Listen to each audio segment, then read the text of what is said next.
Welcome everyone, তোমাদের সকলকে current affairs expert YouTube চ্যানেলে স্বাগত। আমি সন্দীপন স্যার।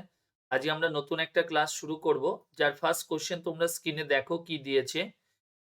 প্রথম কোশ্চেনটা বলছে, the African nation which has announce it decision to quit the organization of petroleum exporting country. অর্থাৎ এই যে organization of petroleum exporting country, অর্থাৎ তেল উৎপাদনকারী যে দেশ বা তেল যারা রপ্তানি করে, এক্সপোর্ট করে থাকে, সেই সমস্ত দেশগুলোকে নিয়ে এটা একটা সংগঠন। এবং এই সংগঠনকে আমরা শর্ট ফর্মে কি বলি? ওপেক বলে থাকি। এবং এই ওপেক কবে তৈরি হয়? 1960-তে ওপেক গঠন হয়। এবং ওপেক যখন গঠন হয় তখন এটা কোথায় তৈরি করা হয়েছিল? মনে রাখবে, বাগদাদ, ইরাকের রাজধানী বাগদাদে এটা তৈরি করা হয়। এবং পরবর্তীকালে 1965-এ ওপেকের এই হেডকোয়ার্টার বাগদাদ থেকে সরে গিয়ে এখন কোথায় হয়েছে? বর্তমানে যেটা হয়েছে মনে রাখবে, ভিয়েনা। তো আমাদের যদি কোশ্চেন করে, এই যে ভিয়েনা অস্ট্রিয়ার রাজধানী, সেই ভিয়েনাতে তোমার ওপেকের সদর দপ্তর বর্তমানে রয়েছে। খুব গুরুত্বপূর্ণ। আর কি মনে রাখবে, এই যে ওপেক, এই ওপেকে যদি বলি আমরা ফাউন্ডিং মেম্বার কত, তাহলে ওপেকের যদি বলা হয় ফাউন্ডিং মেম্বার, মনে রাখবে পাঁচখানা দেশ আছে এখানে ফাউন্ডিং মেম্বার হিসাবে। পাঁচখানা দেশ ছিল। এই পাঁচটা দেশ কারা? দেশগুলোর নামগুলো মনে রাখবে, ইরাক, ইরান, ইরাক, ইরান, তারপরে কুয়েত, সৌদি আরবিয়া এবং ভেনিজুয়েলা। সৌদি আরবিয়া এবং ভেনিজুয়েলা, এই পাঁচটি দেশকে নিয়ে তোমার এই সংগঠনটা তৈরি করা হয়। পরবর্তীকালে অনেক দেশ এখানে অংশগ্রহণ করেছে এবং অনেক দেশ এখান থেকে বেরিয়েও গেছে। আর এই মুহূর্তে যদি বলি ওপেকের টোটাল মেম্বার কত, তাহলে মনে রাখবে 12খানা দেশ এই মুহূর্তে রয়েছে। কোন গ্রুপে? ওপেক গ্রুপে। তো সেই ওপেক তৈরি হয়েছিল 60-এ, হেডকোয়ার্টার এই মুহূর্তে টোটাল মেম্বার 12টা, ফাউন্ডিং মেম্বার বললাম কটা? 5টা ফাউন্ডিং মেম্বার। তো আর এই মুহূর্তে যদি বলা হয় টোটাল মেম্বারও বললাম। তাহলে এবার আমাদের কোশ্চেনটা হলো, এই মুহূর্তে কোন দেশ এই গ্রুপটা থেকে বেরিয়ে গিয়েছে? তাহলে মনে রাখবে, এই যে যে দেশটার কথা আমরা উল্লেখ করছি, যে দেশটা তোমার এখান থেকে বেরিয়ে গিয়েছে, সেটা কোন মহাদেশের যদি বলা হয় দেশ, তাহলে মনে রাখবে আফ্রিকা মহাদেশের একটি দেশ, আফ্রিকান ইউনিয়নে, তার নামটা হলো অ্যাঙ্গোলা। এরাই কিনা ওপেক থেকে নিজেদের নামকে তুলে নিয়েছে। এবার আসি পরের কোশ্চেনে।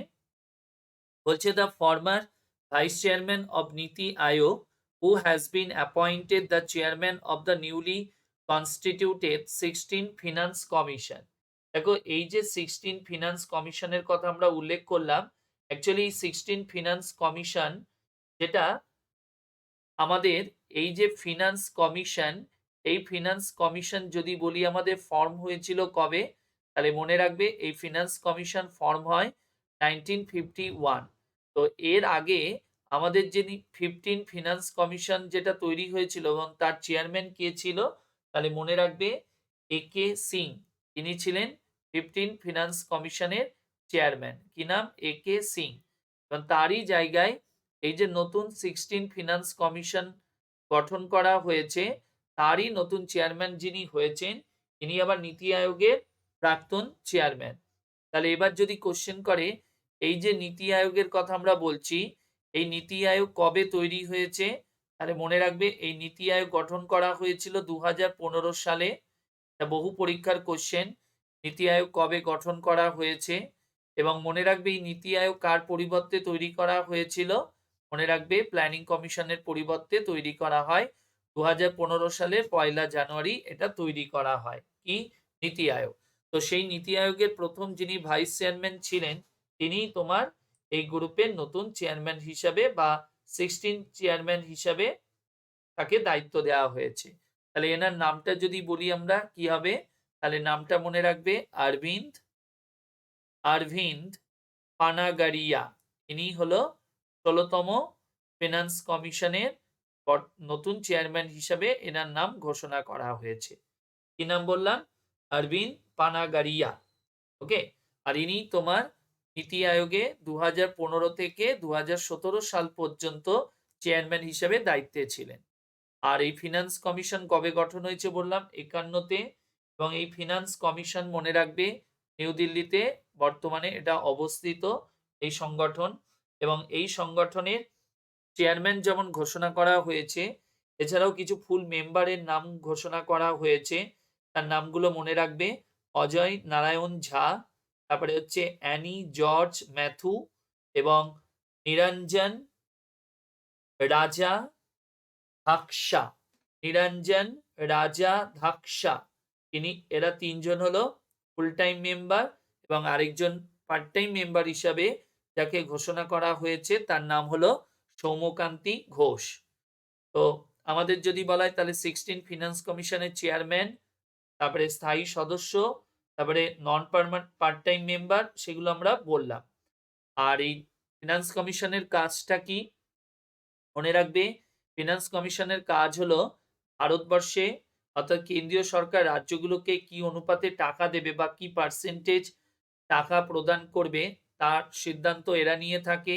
এছাড়াও দেশের আর্থিক কাঠামো বা বলতে পারো দেশের কর ব্যবস্থার ডেভেলপমেন্টের জন্য এরা বিভিন্ন মতামত প্রদান করে থাকে এই সংগঠন। এবার আসি পরের কোশ্চেনে। পরের কোশ্চেনটা কি বলেছে? ইন্টারন্যাশনাল হকি ফেডারেশন বা FIH তারা যে 2023-এ যে পুরস্কারগুলো দিয়েছে সেটা। তো এখানে দেখো, প্রথমত যদি বলি FIH কবে তৈরি হয়েছে, মনে রাখবে 1924, এবং এদের হেডকোয়ার্টার যদি বলা হয় কোথায়, লসেন, যেখানে অলিম্পিকের সদর দপ্তর লসেন সুইজারল্যান্ড, সেখানে এদেরও তোমার সদর দপ্তর রয়েছে। তো এদের এখানে কিছু পুরস্কার দেখো দিয়েছে, যেমন প্লেয়ার অফ দ্য ইয়ার, যেটা একজন ফিমেলকে দেয়া হয়েছে, তার নাম এখানে দেখো দেয়া আছে জন ডি বার্থ, নেদারল্যান্ডের একজন player. Player of the year male যদি বলা হয় ভারতীয় একজন খেলোয়াড় হার্দিক সিং। আর গোলকিপার অফ দ্য ইয়ার যদি বলা হয় ফিমেল সাবিতা, ইনিও একজন ভারতীয় মহিলা গোলকিপার।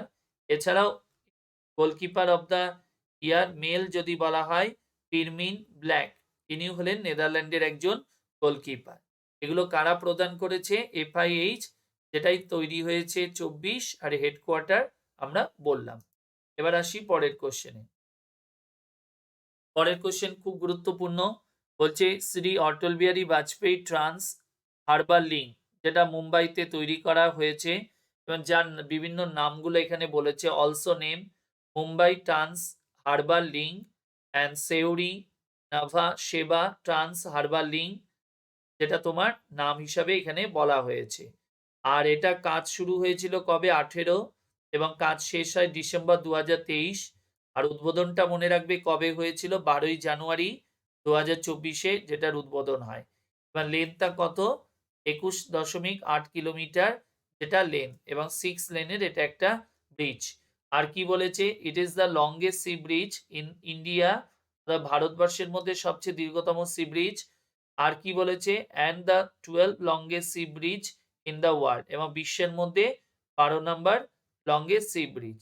ওকে, তো এই 6 লেনের ব্রিজ যেটা কানেক্ট করবে কোথা থেকে সেটা এখানে বলে দিয়েছে, মুম্বাই উইথ নাভি মুম্বাই। আর কি বলেছে এটার সম্বন্ধে ইনফরমেশন দেখো এখানে। এছাড়াও এই ব্রিজটা কোথা থেকে শুরু হয়েছে সেই বিষয়ে ইনফরমেশন বলে দিয়েছে। আর এই ব্রিজের ক্যাপাসিটি বলেছে, আর কারা তৈরি করেছে বা ডিজাইনটা করেছে তাদের নামগুলো এখানে বলেছে। আর কনস্ট্রাক্টেড বাই কারা তৈরি করেছে? L&T কোম্পানি, IHI কর্পোরেশন, এছাড়াও এই সংস্থাগুলো তোমার তৈরি করেছে। আর যদি বলা হয় এদের কনস্ট্রাকশন করতে কত খরচ হয়েছে, মনে রাখবে 17,843 কোটি টাকা এই অর্থটা ব্যয় করা হয়েছে এই ব্রিজটা তৈরি করবার ক্ষেত্রে। এবার আসি পরের কোশ্চেনে। পরের কোশ্চেন কি বলেছে? 81st golden globe awards. প্রথমত এই গোল্ডেন গ্লোব অ্যাওয়ার্ডস কারা প্রদান করে তার নামটা দেখো দিয়েছে, সংস্থার নামটা। এই গোল্ডেন গ্লোব অ্যাওয়ার্ডস এটা হলো হলিউড ফরেন প্রেস অ্যাসোসিয়েশন যে সংস্থা, এরা এটা প্রদান করে। কবে হয়েছে বললাম, আর এটা কোথায় হয়েছে? ক্যালিফোর্নিয়াতে অনুষ্ঠিত হয়েছে। তো এইবারে যে গোল্ডেন গ্লোব অ্যাওয়ার্ডস যেটা প্রদান করা হয়েছে, তো এই গোল্ডেন গ্লোব অ্যাওয়ার্ডে মনে রাখবে বেস্ট মোশন পিকচার ড্রামা বিভাগে কোনটা হয়েছে? ওপেন হাইমার, যার পরিচালককে Christopher Nolan. Best motion picture musical আর কমেডিতে পুয়ার থিংস, যেটার পরিচালককে অর্গস ল্যান্থিমস। আর বেস্ট মোশন পিকচার অ্যানিমেটেড, তারও নামটা এখানে উল্লেখ করেছে। আর কি বলেছে, best motion picture non English বিভাগে তার নামটাও দিয়েছে অ্যানাটমি অফ এ ফল, যেটা ফ্রান্সের একটা মুভি। বেস্ট অ্যাক্টর কে হয়েছে ড্রামা বিভাগে, বেস্ট অ্যাক্ট্রেস হয়েছে ড্রামা বিভাগে, বেস্ট ডিরেকশন এই যে ক্রিস্টোফার নোলান ওপেনহাইমার সিনেমার জন্য। আর মাল্টিপল উইন বলতে ওপেনহাইমার যারা 5টা তোমার পুরস্কার পেয়েছে। আর সবচেয়ে বেশি নমিনেশন পেয়েছিল কোন মুভি, বারবি, যেটা 9টা বিভাগে মনোনীত হয়েছিল। এটা আমরা কি আলোচনা করলাম, 81st গোল্ডেন গ্লোব অ্যাওয়ার্ডস। এবার আসি পরের কোশ্চেনে। Which company has recently unveiled Go Roga first anti stress wearable, যেটা ভারতবর্ষে প্রথমবার তোমার চালু করা হলো। খুব গুরুত্বপূর্ণ একটা জিনিস। প্রথমত এই যে এটার কথা যে আমরা বলছি, এটা তোমার কারা তৈরি করেছে, which company has recently unveil, অর্থাৎ যারা কিনা এটার উদ্বোধন করেছে, এটা এখানে বলতে চেয়েছে। তো কোশ্চেনটা হলো কোন সংস্থা এটা যদি বলি আমাদের উদ্বোধন করেছে, তাহলে মনে রাখবে যে সংস্থা উদ্বোধন করেছে তার নাম হলো গ্লোবাল স্পেস টেকনোলজিস